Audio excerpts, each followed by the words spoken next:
Hi guys, ನಾವು ಈ ಒಂದು ವಿಡಿಯೋದಲ್ಲಿ ನಿಮಗೆ ಶ್ರೀರಂಗಂ ದೇವಸ್ಥಾನದ ಬಗ್ಗೆ ಕಂಪ್ಲೀಟ್ ಡೀಟೇಲ್ಸ್ ಕೊಡ್ತಾ ಇದ್ದೀವಿ. ಸೊ ಅದರಲ್ಲೂ ಮುಖ್ಯವಾಗಿ ಆ ಒಂದು ದೇವಸ್ಥಾನಕ್ಕೆ ಪಬ್ಲಿಕ್ ಟ್ರಾನ್ಸ್ಪೋರ್ಟ್ ಮೂಲಕ ಹೇಗೆ ಹೋಗೋದು ಅನ್ನುವಂಥ ಡೀಟೇಲ್ಸ್ನ ಕೊಡ್ತಾ ಇದ್ದೀವಿ.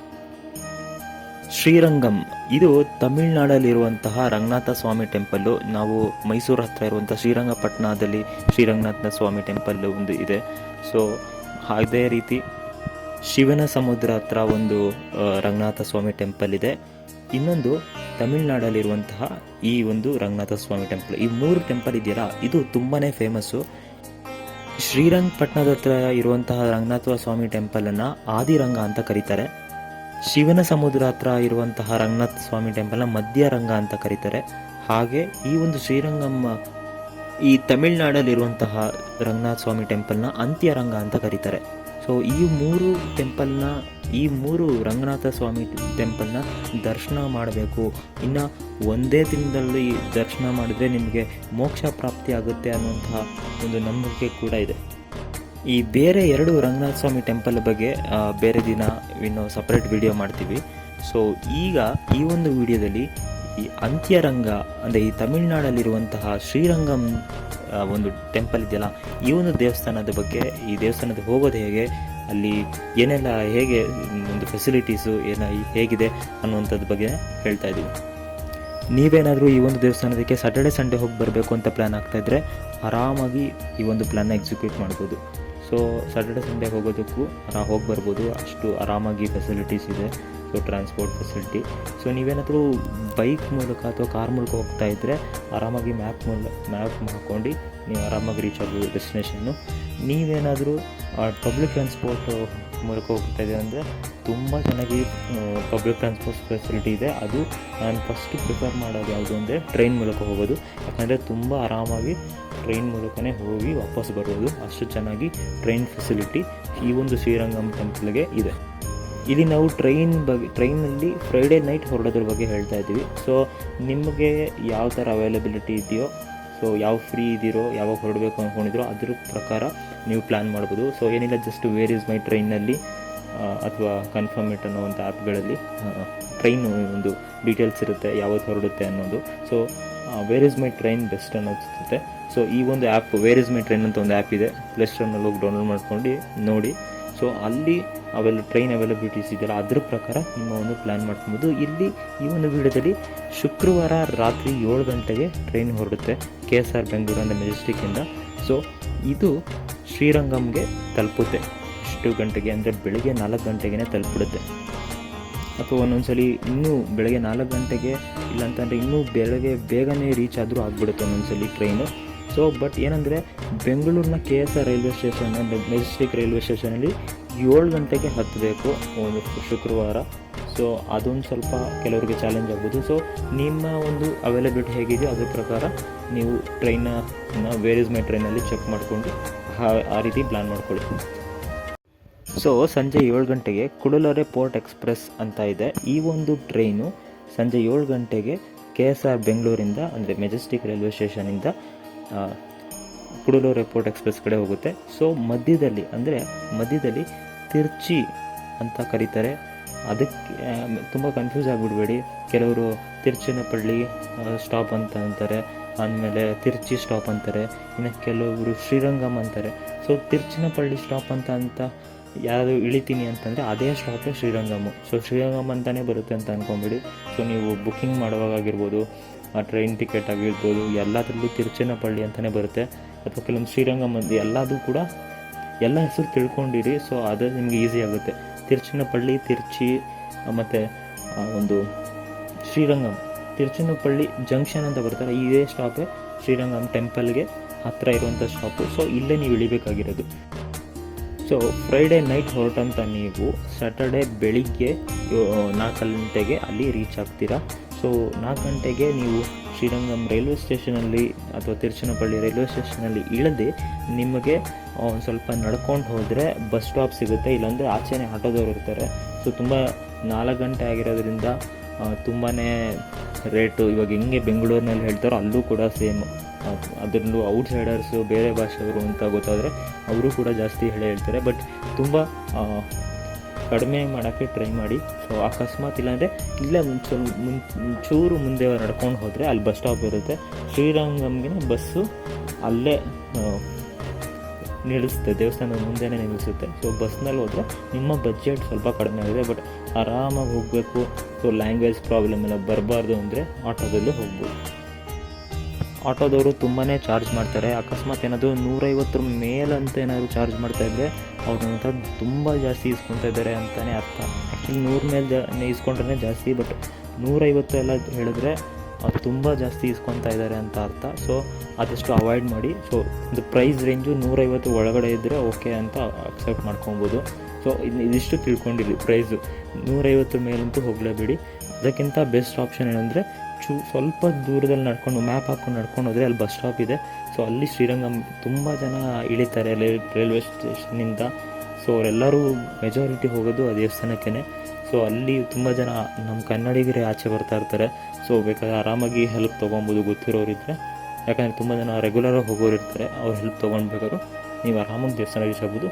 ಬಟ್ ಯಾರ ಹೆಲ್ಪು ಬೇಡ ಅಂತಂದ್ರೂ ಆರಾಮಾಗಿ ಬಸ್ ಸ್ಟೇಷನ್ ಇದೆ, ಅಲ್ಲಿ ಶ್ರೀರಂಗಂ ಅನ್ನೋ ಬೋರ್ಡು ಇರುತ್ತೆ. ಆ ಒಂದು ಬಸ್ನ ಹತ್ತಿದ್ರೆ ದೇವಸ್ಥಾನ ಮುಂದೆನೇ ಬರುತ್ತೆ. ಸೊ ದೇವಸ್ಥಾನ ರೀಚ್ ಆಗಿದ್ದೀರಾ ಅಂತ ಅದೊಂದು ಅರ್ಥ ಹೆಂಗೆ ಕಂಡುಹಿಡಿಯೋದು ಅಂದರೆ ದೊಡ್ಡ ಆರ್ಚ್ ಇದೆ, ತುಂಬ ದೊಡ್ಡ ಆರ್ಚು, ಒಂದು ಗೋಪುರ. ಸೊ ಇದು ತುಂಬ ಫೇಮಸ್ಸು, ಇದನ್ನು ತುಂಬ ಟಾಲೆಸ್ಟ್ ಗೋಪುರ ಅಂತಲೂ ಕರೀತಾರೆ. ಸೊ ಈ ಒಂದು ಗೋಪುರ ನೀವೆಲ್ಲ ಇಂಟರ್ನೆಟ್ಟಲ್ಲಿ ನೋಡಿರ್ತೀರ. ಸೊ ಈ ಒಂದು ಗೋಪುರದ ಮುಂದೆನೇ ಆಟೋದವರಾಗಿರ್ಬೋದು ಅಥವಾ ಬಸ್ಸವ್ರು ಚೂರಿಂದ ನಿಲ್ಲಿಸ್ತಿರ್ತಾರೆ. ಸೊ ಇಲ್ಲಿ ನೀವೇನು ಮಾಡಬೇಕು ಅಂತಂದರೆ, ಸೊ ನೀವು ನೆನ್ನೆ ರಾತ್ರಿ 7 ಗಂಟೆಗೆ ಹತ್ತಿ ಸೊ ಬೆಳಗ್ಗೆ ರೀಚ್ ಆಗಿರ್ತೀರ. ಸಪೋಸ್ ನೀವು ದೇವಸ್ಥಾನಕ್ಕೆ ಹೋಗ್ತಾ ಇದ್ದೀರಾ, ಏನು ಫ್ರೆಶ್ ಅಪ್ ಆಗಿರಲ್ಲ. ಸೊ ಫ್ರೆಶ್ ಅಪ್ ಆಗೋಕ್ಕೆ ಏನು ಮಾಡಬೇಕು ಅಂದರೆ ನೀವು ಅಲ್ಲೇ ಪಕ್ಕದಲ್ಲೇ ಆ ಒಂದು ಗೋಪುರ ಹತ್ರನೇ, ಅಥವಾ ಯಾರನ್ನ ಕೇಳಿದ್ರು ಫ್ರೆಶ್ ಅಪ್ ಆಗೋಕ್ಕೆ ಅಲ್ಲೇ ಒಂದಿದೆ. ಯಾವುದೇ ರೂಮ್ ಬುಕ್ಕಿಂಗು ನೀವೇನು ಎಲ್ಲೂ ಬುಕ್ಕಿಂಗ್ ಎಲ್ಲ ಬೇಡ ಅಂತಂದರೆ ಅವರು ಹೇಳ್ತಾ ಇದ್ದು room booking, hotel room booking ಬೇಕು, ನೀವು ತುಂಬ ದಿನ ಇರ್ತೀರ ಅಂದರೆ ಮಾಡ್ಕೊಬೋದು, ಯಾವುದಾದ್ರು ರೂಮ್ ಹೊಡ್ಕೊಂಡು. ಬಟ್ ಜಸ್ಟ್ ದೇವಸ್ಥಾನಕ್ಕೆ ಹೋಗಿ ಬರ್ತಿದ್ದೀನಿ ಅಂತಂದರೆ ರೂಮ್ ಬುಕ್ಕಿಂಗ್ ಏನೂ ಮಾಡೋದು ಬೇಡ. ಜಸ್ಟು ಅಲ್ಲಿ ಸ್ನಾನ ಮಾಡೋದಕ್ಕೆ 20 ರೂಪಾಯಿ, ಬಾತ್ರೂಮ್ ಆಗಿರ್ಬೋದು ಯೂಸ್ ಮಾಡೋದಕ್ಕೆ ಎಲ್ಲದಕ್ಕೂ ಇಷ್ಟು ರೂಪಾಯಿ ಅಂತ ಇದೆ. ಸೊ 20 ರೂಪೀಸ್ ಸ್ನಾನಕ್ಕೆ ಎಲ್ಲದಕ್ಕೂ. ಮತ್ತು ನಿಮ್ಮ ಒಂದು ಲಗೇಜಿನ ಲಾಕರ್ ಕೂಡ ಅಲ್ಲೇ ಇರುತ್ತೆ. ಸೊ ಅದನ್ನು ಕೂಡ ಇಡ್ಬೋದು, ಇಷ್ಟು ರೂಪಾಯಿ ಅಂತ ಏನೋ ಇದೆ, ಒಂದು 50 ರೂಪೀಸ್ ಇರ್ಬೋದು. ಸೊ ಈ ರೀತಿ ಇದೆ ಅಲ್ಲೇ ದೇವಸ್ಥಾನ ಪಕ್ಕದಲ್ಲೇ. ಸೊ ಅಲ್ಲಿ ನೀವು ಸ್ನಾನ ಎಲ್ಲ ಬಟ್ಟೆ ಎಲ್ಲ ಬದಲಾಯಿಸ್ಕೊಂಡು ಬ್ರಷ್ ಆಗಿರ್ಬೋದು ಎಲ್ಲ ಮುಗಿಸ್ಕೊಂಡು ನೀವು ಅಲ್ಲಿಂದ ಬರ್ಬೋದು. ಬೇಕಿದ್ದರೆ ನೀವು ಆಟೋದವ್ರ ಹತ್ರ ಕೇಳಿ ನದಿ ಹತ್ರನೇ ಡ್ರಾಪ್ ಮಾಡಿ ಅಂತಲೂ ಕೇಳ್ಕೊಬೋದು. ಸೊ ಅವಾಗ ಅವ್ರು ನದಿ ಹತ್ರನೇ ಡ್ರಾಪ್ ಮಾಡ್ತಾರೆ, ನೀವು ಅಲ್ಲೇ ಸ್ನಾನ ಮಾಡ್ಕೊಬೋದು. ಸೊ ಯಾರೂ ದಯವಿಟ್ಟು ಸೋಪ್ನೆಲ್ಲ ಯೂಸ್ ಮಾಡಿಬಿಡಿ ನದಿಲಿ ಸ್ನಾನ ಮಾಡೋರು. ಮತ್ತು ಈಗ ಹೇಳ್ತಿರೋ ಪ್ಲ್ಯಾನ್ ಇದೆಯಲ್ಲ, ಈ ಒಂದು ಸ್ನಾನ ಮಾಡೋದಕ್ಕೆ 20 ರೂಪಾಯಿ ಇದೆಯಲ್ಲ, ಇದು ಏನಿದ್ರು ಬಾಯ್ಸ್ಗೆ ಸೂಟೇಬಲ್ ಪ್ಲ್ಯಾನು. ನೀವು ನಿಮ್ಮ ಲಗೇಜ್ನೂ ಕೂಡ ಅಲ್ಲೇ ಇಟ್ಬಿಟ್ಟು ಒಂದು ಡೆಪಾಸಿಟ್ ಅಮೌಂಟ್ ಅಂತ ಇದೆ. ಸೊ ಕೀ ರಿಟರ್ನ್ ಮಾಡಾದ್ಮೇಲೆ ಅವ್ರು ವಾಪಸ್ ಕೊಡ್ತಾರೆ. ಸೊ ಅದು ಇದೆ. ಸೊ ಆ ರೀತಿ ಮಾಡ್ಬೋದು. ಸೊ ದೇವಸ್ಥಾನದೊಳಗೆ ಫೋನ್ ಅಲ್ಲೋ ಇದೆ. ಸೊ ಆರಾಮಾಗಿ ಫೋನ್ ಇಟ್ಕೊಂಡು ಬೇಕಿದ್ರೆ ಇಟ್ಕೊಬೋದು. ಒಂದು ಸ್ನಾನ ಎಲ್ಲ ಮುಗಿಸ್ಕೊಂಡು ಬಂದು ಫ್ರೀ ದರ್ಶನ ಅಥವಾ ಕಾಸು ಕೊಟ್ಟು ಹೋಗುವಂಥ ದರ್ಶನ ಇರುತ್ತೆ. ಸೊ ಬೆಳಿಗ್ಗೆನೇ ದೇವಸ್ಥಾನದ ಹತ್ರ ಕ್ಯೂ ನಿಂತ್ಕೊಬೇಕು. ಸೊ ತುಂಬ ಬೆಳಿಗ್ಗೆನೇ 4 ಗಂಟೆ ಆಗಿರುತ್ತೆ ಅಥವಾ 5 ಗಂಟೆ ಆಗಿರುತ್ತೆ, ಯಾರೂ ಇರಲ್ಲ ಅಂತ ಅಂದ್ಕೊಳೋ ಹಾಗೆ ಇಲ್ಲ. ಸೇಮ್ ತಿರುಪತಿ ಬಿಟ್ಟರೆ ಈ ದೇವಸ್ಥಾನಕ್ಕೆ ಅತಿ ಹೆಚ್ಚು ಜನ ಬರೋದು. ಸೊ ಆ ರೀತಿ ಕ್ಯೂ ನಿಂತಿರ್ತಾರೆ ಜನ. ಸೊ ನೀವು ಹೋಗಿ ಕ್ಯೂನಲ್ಲಿ ನಿಂತ್ಕೊಬೋದು. ನಿಮಗೆ ಅಲ್ಲಿ ಗೋಪುರ ಬಂದಿದ ತಕ್ಷಣ ದೇವಸ್ಥಾನ ಬಂದುಬಿಡ್ತು ಅಂತ ಅಂದ್ಕೊಂಬಿಡಿ, ತುಂಬ ನಡೆಯೋಕ್ಕಿದೆ ಒಳಗಡೆ. ಯಾಕಂದರೆ ಎಷ್ಟೊಂದು ಗೋಪುರ ಒಳಗೆ ಹೋಗಿ ನಡ್ಕೊಂಡು ಹೋದ್ಮೇಲೆ ಒಂದು ದೇವಸ್ಥಾನ ಬರುತ್ತೆ. ಸೊ ಅಲ್ಲಿ ನೀವು ಕ್ಯೂ ನಿಂತ್ಕೊಬೇಕು. ಸೊ ಬೆಳಿಗ್ಗೆ ನಿಂತ್ಕೊಂಡ್ರೆ ತುಂಬ ಚೆನ್ನಾಗಿರುತ್ತೆ. ಆ್ಯಕ್ಚುಲಿ ಒಂದು ಆನೆ ಬರೋದಾಗಿರ್ಬೋದು, ಕುದುರೆನ ಕರ್ಕೊಂಬರೋದಾಗಿರ್ಬೋದು, ಏನೇನೋ ಅವರೊಂದು ಶಾಸ್ತ್ರಗಳನ್ನ ಮಾಡ್ತಾಯಿರ್ತಾರೆ. ಸೊ ಯಾಕಂದರೆ ದೇವಸ್ಥಾನದ ಓಪನಿಂಗ್ ಟೈಮ್ ಅಲ್ವಾ. ಸೊ ಕೆಲವೊಂದು ಅವರೊಂದು ಶಾಸ್ತ್ರಗಳನ್ನೆಲ್ಲ ಮಾಡ್ತಾಯಿರ್ತಾರೆ, ತುಂಬ ಚೆನ್ನಾಗಿರುತ್ತೆ ನೋಡೋದಕ್ಕೆ. ಸೊ ನೀವು ಫುಲ್ಲು ರೆಡಿಯಾಗಿ ಒಂದು 5 ಗಂಟೆ 5:15 ನಿಂತ್ಕೊಂಡ್ರೆ ಒಂದು ದರ್ಶನಕ್ಕೆ ನೀವು ದೇವರ ಒಂದು ದರ್ಶನ 8, 9, 10 ಗಂಟೆ ಒಂದು ಪ್ರೆಡಿಕ್ಟ್ ಮಾಡೋಕ್ಕಂತೂ ಆಗೋದಿಲ್ಲ ಎಷ್ಟು ಗಂಟೆಗೆ ದರ್ಶನ ಮುಗಿಯುತ್ತೆ ಅಂತ. ಸೊ ಒಂದು ಕ್ಯೂನಲ್ಲಿ, ಸೊ ಧರ್ಮ ದರ್ಶನದ ಕ್ಯೂನಲ್ಲಿ ನಿಂತ್ಕೊಂಡು ಆರಾಮಾಗಿ ನಿಂತ್ಕೊಂಡು ಹೋಗ್ಬೋದು. ಸೊ ಆ ಒಂದು ದೇವರ ದರ್ಶನ. ಸೊ ಇಲ್ಲೂ ಕೂಡ ರಂಗನಾಥ ಸ್ವಾಮಿ ಅಂತಂದರೆ ಮಲಗಿರುವಂಥ ರಂಗನಾಥ ಸ್ವಾಮಿನೇ. ಸೊ ನೀವೇನು ಶ್ರೀರಂಗಪಟ್ಟಣದಲ್ಲಿ ನೋಡಿರ್ತೀರೋ ಸೊ ಅದೇ ರೀತಿಯ ರಂಗನಾಥ ಸ್ವಾಮಿ ಇದು ಕೂಡ ಇರೋದು. ಸೊ ಈ ಒಂದು ರಂಗನಾಥ ಸ್ವಾಮಿಯ ದರ್ಶನ ಮುಗಿಸ್ಕೊಂಡು ನೀವು ಆಚೆ ಬಂದಾದ ಮೇಲೆ ದೇವಸ್ಥಾನದ ಆವರಣ ತುಂಬ ದೊಡ್ಡದಾಗಿದೆ. ಸೊ ತುಂಬ ಆರಾಮಾಗಿ ಫ್ರೀಯಾಗಿ ಓಡಾಡ್ಬೋದು. ಇನ್ನು ಅಕ್ಕಪಕ್ಕ ಚಿಕ್ಕ ಚಿಕ್ಕ ದೇವಸ್ಥಾನದ ಒಳಗಡೆನೆ ಏನೇನೋ ಇದೆ. ರಾಮಾನುಜಾಚಾರ್ಯ ಅವರ ಒಂದು ದೇವಸ್ಥಾನ ಇದೆ. ಸೊ ಆ ದೇವಸ್ಥಾನ ಆವರಣದೊಳಗಡೆ ಅದು ಬಗ್ಗೆ ಹೇಳ್ತಾರೆ ಕೆಲವೊಬ್ಬರು. ಅದು ರಾಮಾನುಜಾಚಾರ್ಯ ಅವರ ಒಂದು ಬಾಡಿನೇ ಇಟ್ಟಿದ್ದಾರೆ, ಅದು ಬಾಡಿ ಅದು ಮಮ್ಮಿಫೈಡ್ ಮಾಡ್ತಿದ್ದಾರೆ ಅಂತ ಅಂತಾರೆ. ಕೆಲವರು ಅದು ಸುಳ್ಳು ಅಂತ ಹೇಳ್ತಾರೆ. ಸೊ ಅದ್ರ ಬಗ್ಗೆ ಇನ್ನೂ ಸದ್ಯ ಕ್ಲಾರಿಟಿ ಇಲ್ಲ. ಬಟ್ ಆ ಒಂದು ಇದನ್ನು ಕೂಡ ನೋಡ್ಬೋದು ನೀವು. ಇನ್ನು ಎಲ್ಲ ಕಡೆ ಬೋರ್ಡ್ಗಳಿದೆ. ಸೊ ದೇವಸ್ಥಾನ ಆವರಣ ತುಂಬ ದೊಡ್ಡದಾಗಿದೆ. ಸೊ ಇನ್ನು ದೇವಸ್ಥಾನದಲ್ಲಿ ನಿಮಗೆ ಪ್ರಸಾದ ಅಂತ ಲಡ್ಡು ಕೊಡ್ತಾರೆ, ಆದರೆ ಅದನ್ನು ಪೇಯ್ಡು. ಸೊ ಕಾಸು ಕೊಟ್ಟು ನೀವು ಪ್ರಸಾದ ತೊಗೊಬೇಕು. ಸೊ ಲಡ್ಡುಗೂ 50 ರೂಪಾಯಿ, ಇನ್ನು ಬೇರೆ ಚಕ್ಲಿ ಇದೆಲ್ಲ ಇದೆ.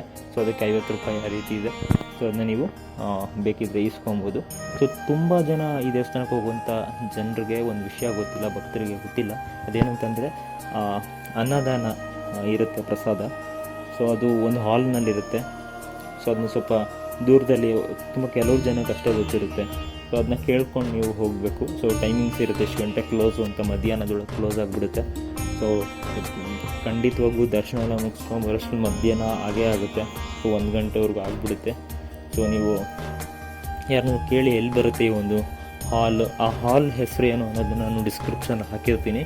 ಸೊ ನೀವು ಜಸ್ಟ್ ಒಂದ್ಸಲಿ ಈ ಹೆಸರನ್ನ ಇಟ್ಕೊಂಡು ಇದೆಲ್ಲಿ ಬರುತ್ತೆ ಅಂತ ಕೇಳಿ.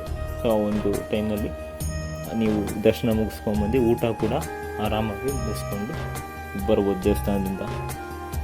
ಸೊ ಈ ಒಂದು ದೇವಸ್ಥಾನಕ್ಕೆ ನೀವು ಹೋಗಿ ಬಂದಾದಮೇಲೆ ನಿಮಗೆ ಇನ್ನೂ ಟೈಮ್ ಇದ್ದರೆ ನೀವು ಇನ್ನೂ ಕೆಲವೊಂದು ಫೇಮಸ್ ಜಾಗಗಳಿದೆ, ಇನ್ನು ದೇವಸ್ಥಾನಗಳಂತೂ ತುಂಬಾ ಇದೆ. ಸೊ ಅದೆಲ್ಲದಕ್ಕೂ ನೀವು ಹೋಗಿ ಬರ್ಬೋದು ಇನ್ನು ಎಷ್ಟು ಟೈಮ್ ಇದೆ ಅಂತ. ಸೊ ಯಾಕಂದರೆ ಇಲ್ಲಿ ತುಂಬ ಟೆಂಪಲ್ಸ್ಗಳಿದೆ. ರಾಕ್ ಫೋರ್ಟ್ ಟೆಂಪಲ್ ಆಗಿರ್ಬೋದು, ಅಥವಾ ಇನ್ನು ಕೆಲವೊಂದು ಶಿವನ ಟೆಂಪಲ್ಗಳೆಲ್ಲ ತುಂಬಾ ಇದೆ. ಸೊ ನೀವು ಹೊರಡುವಂಥ ಟೈಮಿಂಗ್ಸ್ನ ನೀವು ಕರೆಕ್ಟಾಗಿ ನೋಡ್ಕೊಂಡಿರ್ಬೇಕು. ರಿಟರ್ನ್ ಟ್ರೈನು ಏನಿದ್ರು 8 ಗಂಟೆಗೆ ಆ ರೀತಿ ಇದೆ. ಸೊ ನೀವು ಹೊರಡೋ ದಿನ ಟ್ರೈನ್ನ ನೀವು ಮೊದಲೇ ನೋಡಿಟ್ಕೊಂಡಿರಬೇಕು ಎಷ್ಟು ಗಂಟೆಗೆ ಟ್ರೈನ್ ಇದೆ ಅಂತ. ಸೊ ಅದ್ರ ಪ್ರಕಾರವಾಗಿ ಪ್ಲ್ಯಾನ್ ಮಾಡ್ಕೊಬೇಕು. ತುಂಬ ಟೈಮ್ ಇದ್ದು ನೀವು ಬೇಗ ದರ್ಶನ ಮುಗಿಸಬೇಕಾದ್ರೆ ನಿಮಗೆ ಇನ್ನೂ ಮುಂದೆ ಇನ್ನೊಂದು ಟ್ರೈನ್ ಹತ್ತಿ ಹೋಗಿ ಬರೋಷ್ಟು ಟೈಮ್ ಇದ್ದರೆ ತಂಜಾವೂರಿಗೂ ಹೋಗಿ ಬರ್ಬೋದು. ಅಲ್ಲೂ ಕೂಡ ತುಂಬ ಟೆಂಪಲ್ ಇದೆ. ಅದರಲ್ಲೂ ಮೇಯ್ನಾಗಿ ಆ ತಂಜಾವೂರಿನಲ್ಲಿ ಬೃಹದೀಶ್ವರ ಟೆಂಪಲ್ ಇದೆ. ಸೊ ಅದನ್ನು ಕೂಡ ನೋಡ್ಕೊಂಬರ್ಬೋದು. ಸೊ ಆ ಒಂದು ದೇವಸ್ಥಾನದ ಬಗ್ಗೆ ಸಪ್ರೇಟ್ ವೀಡಿಯೋ ಮಾಡ್ತೀವಿ, ಸಪ್ರೇಟು. ಸೊ ನಿಮ್ಮ ಒಂದು ಟೈಮ್ ಅನುಕೂಲ ತಕ್ಕಂಗೆ ನೀವು ಹೋಗಿ ಬರ್ಬೋದು. ಸೊ ಈ ಒಂದು ದೇವಸ್ಥಾನದ ಹೋಗೋದ್ರ ಬಗ್ಗೆನೂ ಕೂಡ ಸಪ್ರೇಟಾಗಿ ವೀಡಿಯೋ ಮಾಡ್ತೀವಿ ಇನ್ ಡೀಟೈಲು. ಬಟ್ ಈ ಒಂದು ವೀಡಿಯೋದಲ್ಲಿ ನೀವು ಏನು ತಿಳ್ಕೊಂಡಿರಬೇಕು ಅಂತ ಅಂದರೆ, ಮುಖ್ಯವಾಗಿ ಏನು ನೆನ್ಪಿಟ್ಕೊಂಡಿರಬೇಕು ಅಂದರೆ, ಈ ಒಂದು ಶ್ರೀರಂಗಂ ಆಗಿರ್ಬೋದು, ತಿರುಚನಪಳ್ಳಿ, ತಿರುಚಿ ಇದೆಲ್ಲ ಒಂದೇ. ಸೊ ತಿರುಚನಪಳ್ಳಿ ಜಂಕ್ಷನ್ ಇದೆಯಲ್ಲ, ಈ ಒಂದು ರೈಲ್ವೆ ಸ್ಟೇಷನ್ನೇ. ಸೊ ಶ್ರೀರಂಗಂ ಅಂತ ನೀವು ಒಂದು ವೇರೇಜ್ ಮೆಟ್ರನಲ್ಲಿ ಹುಡುಕೋದನ್ನು ತಿರುಚನಪಳ್ಳಿ ಜಂಕ್ಷನ್ ಅಂತಲೇ ಬರುತ್ತೆ. ಸೊ ಕನ್ಫ್ಯೂಸ್ ಆಗಿಬಿಡಿ, ಇದೆಲ್ಲ ಒಂದೇ ರೈಲ್ವೆ ಸ್ಟೇಷನ್ನು. ಸೊ ನೀವು ಇಲ್ಲೇ ಇಳಿಬೇಕಾಗಿರೋದು ತಿರುಚನಪಳ್ಳಿ ಜಂಕ್ಷನ್. ಅದರ ಜೊತೆಗೆ ನೀವು ಹೋಟೆಲ್ ಬುಕ್ಕಿಂಗ್ ಮಾಡಲೇಬೇಕು, ರೂಮ್ ಬುಕ್ಕಿಂಗ್ ಮಾಡಲೇಬೇಕು ಅಂತ ಏನಿಲ್ಲ. ಯಾಕಂದರೆ ನೀವು ಅಲ್ಲಿ ಇಳಿದಾದ ಮೇಲೆ ದೇವಸ್ಥಾನ ಹತ್ತಿರ ಬಂದಾದಮೇಲೆ ದೇವಸ್ಥಾನದ ದೊಡ್ಡ ಆರ್ಚ್ ಇದೆ. ಆ ಒಂದು ರೋಡಲ್ಲೇ, ಆ ಒಂದು ಪಕ್ಕದಲ್ಲೇ ಅಲ್ಲಿ ನಿಮಗೆ ಸ್ನಾನ ಮಾಡೋದಕ್ಕಾಗಿರ್ಬೋದು, ಫ್ರೆಶ್ ಅಪ್ ಆಗೋಕ್ಕಾಗಿರ್ಬೋದು, ನಿಮಗೆ ಬ್ಯಾಗನ್ನು ಇಡೋದಕ್ಕೆ ಲಗೇಜ್ ಏನಾದರೂ ಇದ್ದರೆ ಅದನ್ನೆಲ್ಲ ಇಟ್ಕೊಂಡು ಓಡಾಡೋಕ್ಕಾಗಲ್ಲ. ಸೊ ಅದಕ್ಕೆ ಲಾಕರ್ ಕೂಡ ಇಡ್ಬೋದು. ಸೊ ಅದೆಲ್ಲ ಆಪ್ಷನ್ನು, ಅದೆಲ್ಲ ಫೆಸಿಲಿಟಿ ಇದೆ. ಸೊ ಅದೆಲ್ಲ ಯೂಸ್ ಮಾಡ್ಕೊಬೋದು. ಅದರ ಜೊತೆಗೆ ನೀವು ಏನಾದರೂ ರೈಲ್ವೆ ಸ್ಟೇಷನಿಂದ ದೇವಸ್ಥಾನಕ್ಕೆ ಸ್ವಲ್ಪ ದೂರ ಇದೆ. ಸೊ ನೀವು ಅದಕ್ಕೆ 150 ರೂಪಾಯಿಗಿಂತ ಜಾಸ್ತಿ ಆಟೋದಲ್ಲಿ ಹೋಗ್ತಿದ್ದೀರಾ ಅಂದರೆ 150 ರೂಪಾಯಿಗಿಂತ ಜಾಸ್ತಿ ಹೇಳ್ತಾಯಿದ್ರೆ ಅದು ತುಂಬ ಓವರ್ ಚಾರ್ಜ್ ಮಾಡ್ತಾಯಿದ್ದಾರೆ ಅಂತ. ಸೊ ನೀವು ಅಲ್ಲೇ ಮುಂದೆ ಬೇಕಾದ್ರೆ ಬಸ್ ಸ್ಟ್ಯಾಂಡ್ ಇದೆ, ಮ್ಯಾಪ್ ಹಾಕ್ಕೊಂಡು ಹೊರಟ್ರೆ ಅಲ್ಲೇ ನೀವು ತಿರುಚನಪಳ್ಳಿ ಬಸ್ ಸ್ಟಾಪ್ ಇದೆ. ಸೊ ಅದು ತುಂಬ ದೊಡ್ಡ ಬಸ್ ಸ್ಟಾಪು, ಎಲ್ಲ ತುಂಬ ಮೆಜೆಸ್ಟಿಕ್ ಅಂತಾರಲ್ಲ ಆ ಥರನೇ. ಸೊ ಅಲ್ಲಿ ನೀವು ಶ್ರೀರಂಗಂ ಟೆಂಪಲ್ ಬಸ್ಸುಗಳು ನಿಂತಿರುತ್ತೆ, ಆರಾಮಾಗಿ ಹೋಗ್ಬೋದು. ಸೊ ರೈಲ್ವೆ ಸ್ಟೇಷನಿಂದ ತುಂಬ ಜನ ಅಲ್ಲಿ ಹೊರಡ್ತಾರೆ, ಅದಕ್ಕೆ ಆರಾಮಾಗಿ ಅಲ್ಲಿಂದ ಹೋಗ್ಬೋದು ನೀವು. ಸೊ ನೀವು ಇದಿಷ್ಟು ನೆನಪಿಟ್ಕೊಂಡ್ರೆ ಏನು ಲ್ಯಾಂಗ್ವೇಜ್ ಪ್ರಾಬ್ಲಮ್ಮು ಇಲ್ಲ, ಏನೂ ಬರೋಲ್ಲ. ಸೊ ಆರಾಮಾಗಿ ಹೋಗ್ಬೇಕು. ಇದಿಷ್ಟು ಈ ಒಂದು ವೀಡಿಯೋದಲ್ಲಿ ಹೇಳಿದ್ದೀವಿ. ಸೊ ಏನಾದರೂ ಡೌಟ್ ಇದ್ದರೆ ಕಮೆಂಟ್ ಹಾಕಿ. ಇನ್ನು ನೀವೇನೂ ನಮ್ಮ ಯೂಟ್ಯೂಬ್ ಚಾನಲ್ ಸಬ್ಸ್ಕ್ರೈಬ್ ಆಗಿಲ್ಲ ಅಂದರೆ ಈಗಲೇ ಆಗಿ ಹೇಳ್ತಾ ಈ ಒಂದು ವಿಡಿಯೋವನ್ನು ಮುಗಿಸ್ತಾ ಇದ್ದೀನಿ. Thank you.